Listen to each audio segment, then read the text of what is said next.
আমি এই মুহূৰ্তত উপস্থিত আছোঁ নাৰায়ণপুৰ কচুৱাত আৰু এই কচুৱাত প্ৰত্যেক বছৰৰ দৰে এইবাৰো মহাৰাসলীলা আয়োজন কৰিছে। তাক লৈ দেখা পোৱা গৈছে এনেধৰণে অনুশীলন চলাই আছে নিশা ভাগলৈকে। এয়া ভিডিঅ'জন যে দেখুৱাই আছে, যিহেতু ৰাস পালেহি, ৰাস পোৱাৰ লগে লগে সকলো আচলতে কেনেধৰণে ৰাসখন সুন্দৰকৈ উদযাপন কৰিব পাৰে তাক লৈ এতিয়া ব্যস্ত হৈ পৰা পৰিলক্ষিত হৈছে। এয়া আমি দেখুৱাই আছোঁ নাৰায়ণপুৰ কচুৱা দৃশ্য সামগ্ৰিক পৰিৱেশ। এনেধৰণে এতিয়া অনুশীলন চলাই আছে আৰু আমি ৰাসৰ মাজলৈ যাব বিচাৰিছোঁ। ৰাসৰ যি অনুশীলনৰ মাজলৈ যাব বিচাৰিছোঁ।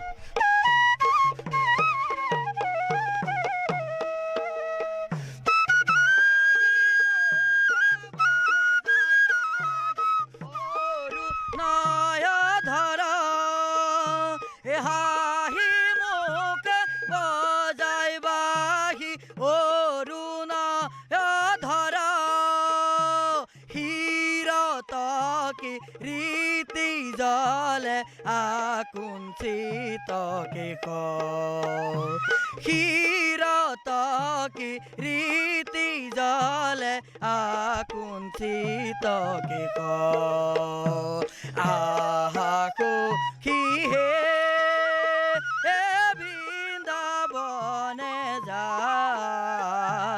গোকুলরে শ্রী কৃষ্ণ নয়ন ভরিষা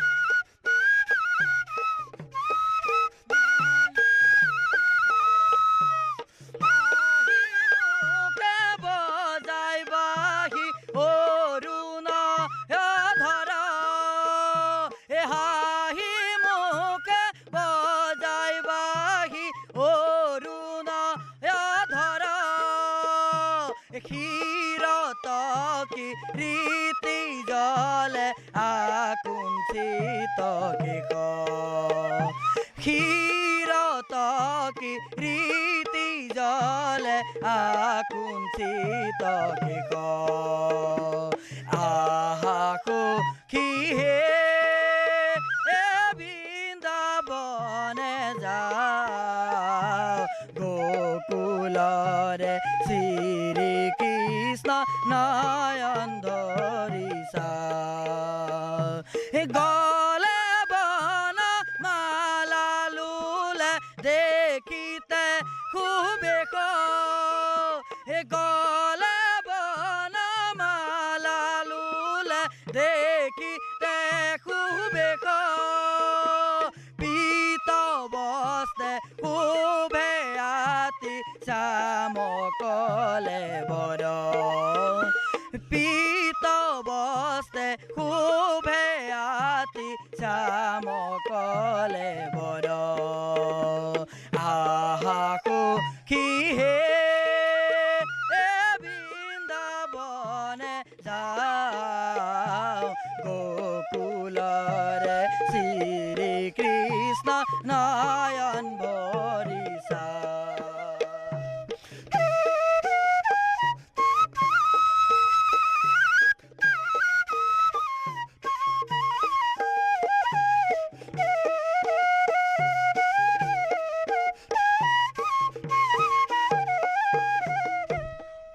শৰতৰ পূৰ্ণিমা ৰাতি অতি বিতুপন কৰি তুলিবৰ কাৰণে এনেধৰণে এতিয়া সাজু হৈছে লখিমপুৰ জিলা নাৰায়ণপুৰ কচুৱা হৰিনামঘৰৰ সৌজন্যত প্ৰত্যেক বছৰে আয়োজন কৰা এই ৰাস মহোৎসৱ।